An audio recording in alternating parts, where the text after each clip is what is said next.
What's up, folks? Welcome once again to another session of Let's Chat with me, Meor Addelan.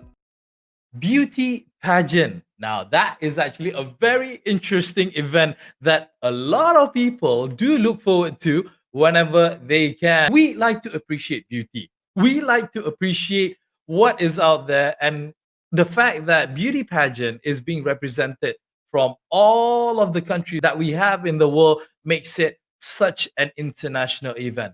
But having said that, a lot of people out there are saying that it is not relevant anymore. Beauty pageant is something that you don't really need because you're just exposing a person's beauty and nothing else.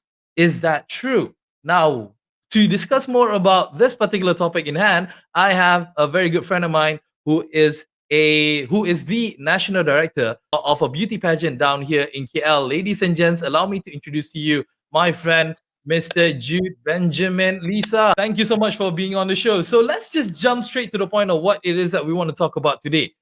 1880, a bit of a history lesson. 1880 was the first ever recorded beauty pageant that was held in the US of A, Delaware to be exact. And it has been 140 years since then. And still, people are doing beauty pageants. People are still doing a lot of, these competitions on a local level as well as international level. Now, why do you think that this particular competition is still moving forward, still moving strong after all this while? Right. Mio, in my personal opinion, I think we as human beings, we just like to see beautiful things right in front of us. Yeah. So basically, personally myself, I've actually been exposed since I was younger. Even where I come from, I'm actually from East Malaysia, from Sarawak. So every year when we have our annual festival, we also have this beauty pageant for the festival itself. So because of that, and this has been running for many years, and the interest level is always there.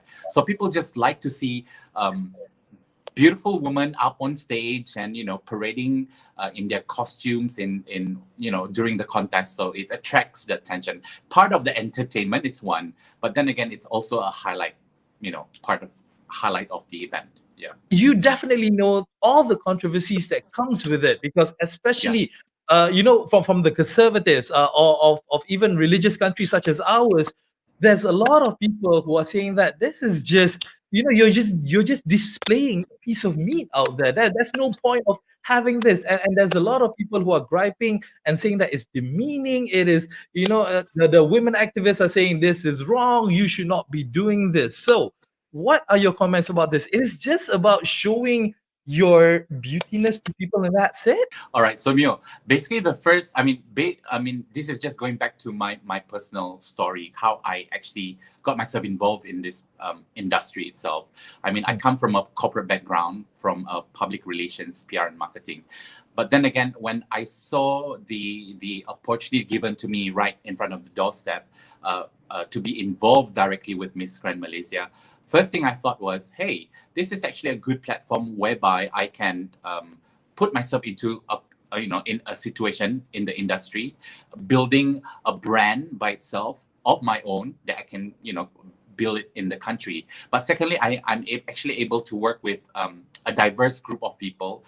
Of course, number one, the priority are definitely the queens, the delegates, or in a layman term would be the girls, the finalists that we see every year.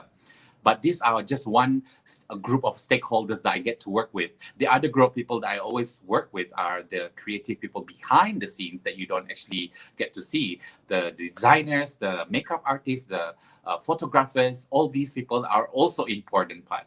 So that's why I came into this industry saying that, hey, why not doing this? Then again, knowing that beauty pageant comes with its setbacks, and with our country, definitely in Malaysia itself, we have 60% population, or even nearly 70% are Muslim. And because of our Fatwa rule, that already disallow a Muslim woman to actually participate.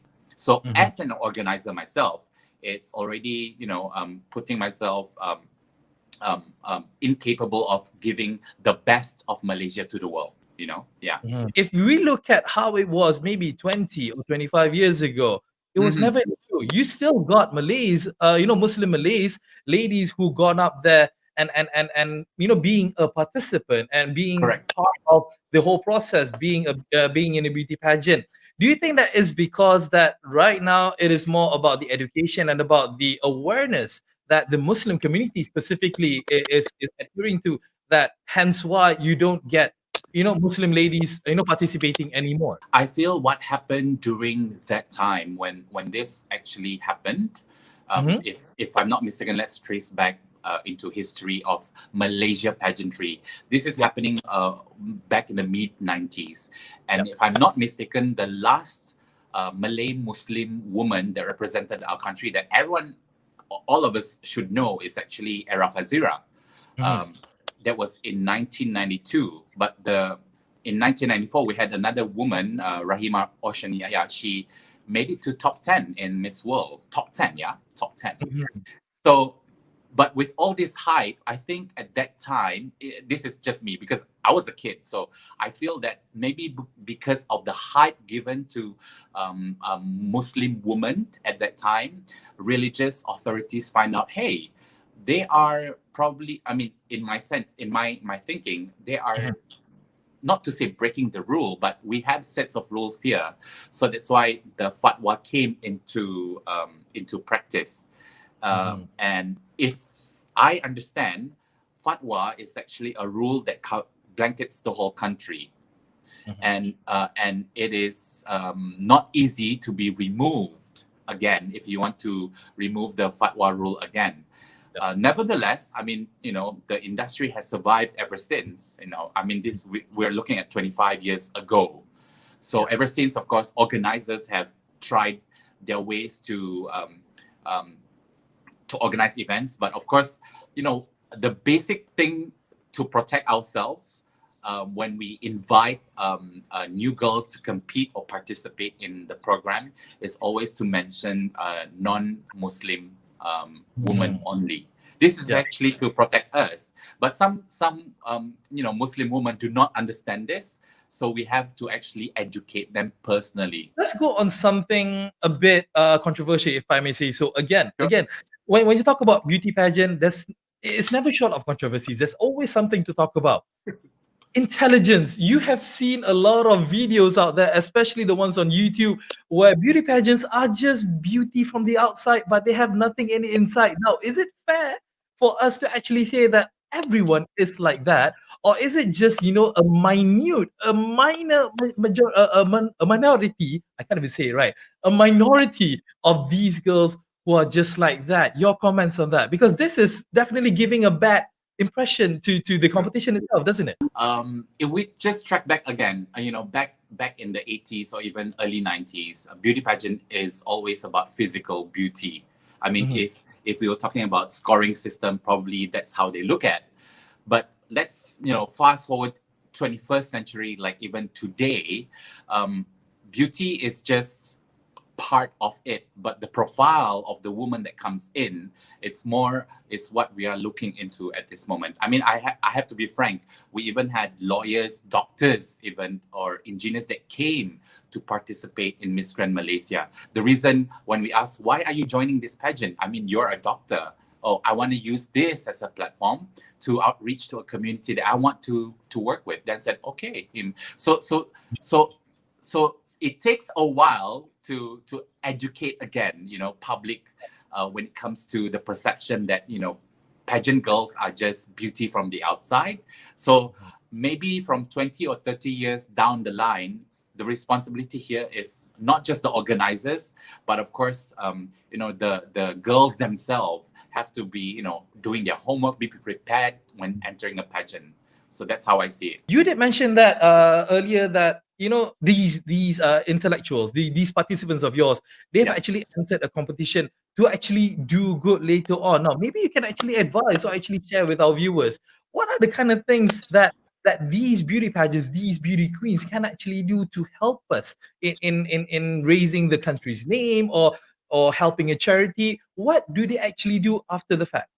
Okay, so when they enter, okay, usually there are two types of girls that come in the competition. One will be solely because, oh, I want to join the pageant because I want to fulfill a lifelong dream, which is to represent my country. Okay, that's given a fact. You know, it's like you, an athlete, you want to go Olympics to represent Malaysia. It's the same thing, yeah. Secondly, we have another group of girls who are very passionate about what they have, with them, their advocacies. Some really have soft hearts for, children, education, or even women. So they come in really sharing to us as an organizer, saying that, hey, I've actually been working with this NGO for the last 2 years. It's not rather than, oh, I'm joining Miss Grand Malaysia and I've just done this charity work for the last 1 month.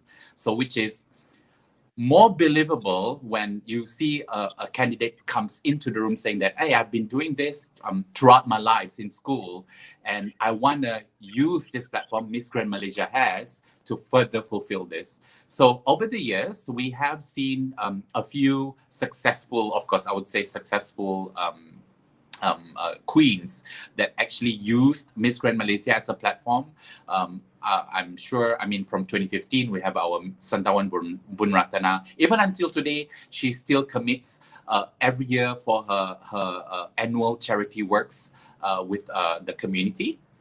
Secondly, we have Ranmit Jasal in 2016. She's a doctor herself. She also commit that on time to time, even during, if I'm not mistaken, I saw it during the MCO period, because she's now based in Australia. So she actually ran blood donation campaigns, stuff like this. So because they already had the personal drive, the passion inside, and once you put the crown on their head, that is actually an extra for them to like, hey, I can outreach to more people, basically. Yeah. All right. So last questions I do want to ask you, Jude. Should anyone out there who's actually interested in entering or in participating in a beauty pageant, let's say that to Miss Grand Malaysia, what would your advice be for them? Do they just need to make sure that their hair is lovely, granted I have no hair, or full makeup on, or also intelligence inside? They need to read a lot of books. Your advice to them? All right, Meor. Basically, it's very straightforward. If you want to join Miss Grand Malaysia, first thing you have to do in homework is basically you want to apply for a job interview. So if I want to work for this specific organization, I have to know what does this organization do, what they represent. This is exactly the same thing that any girls that want to join Miss Grand Malaysia should do. First, you have to do your homework. You have to understand what Miss Grand is all about, what is the advocacy they bring in, and throughout the years, you will be able to understand and see how the show itself, you can bring in yourself into, gelling in yourself into the competition. Only then you will be considered like, oh, this girl is probably, a candidate that we can look into to represent the country at the international pageant. So beauty is not the only thing. Not necessary, yeah. But it helps. It helps, definitely. Because at the end of the day, it's still called a beauty pageant, yeah? But because we're now in the 21st century, it takes more than just the beauty. If you bring me 2 candidates in front of me right now, one girl is, fits the requirement physically, but, if I ask a question, she does not know how to answer. And you give me another candidate who, is pleasant in the eye of it averagely, but speaks like nobody's business and can sell ice to Eskimos. That's the one I'm going to pick. Yeah, that one. All right. Because again, as we mentioned, it is about having that perfect combination, having the best of both worlds, not just beauty, but actually the mind as well, to carry that persona, to carry that charisma. Correct. Because we're now living in 21st century. That's why we have to move on to change. Yeah. Definitely. Jude, Benjamin, Lisa, thank you so much. Malaysia, for coming on to this show. Really appreciate it and enlightening us about the world of pageantry to us. Thank you so much. Welcome. Thank you, Meor. All right. So that was Jude talking to us about, beauty pageant and how you can be a part of it. And also to run away from the stigma of beauty pageants are not just about beauty, but it's also about intelligence as well. If you're interested, give him a holler. That's it for now, folks, for this week's edition. Hope you enjoyed this particular session and hope to see you again for the next one. Take care now. Goodbye.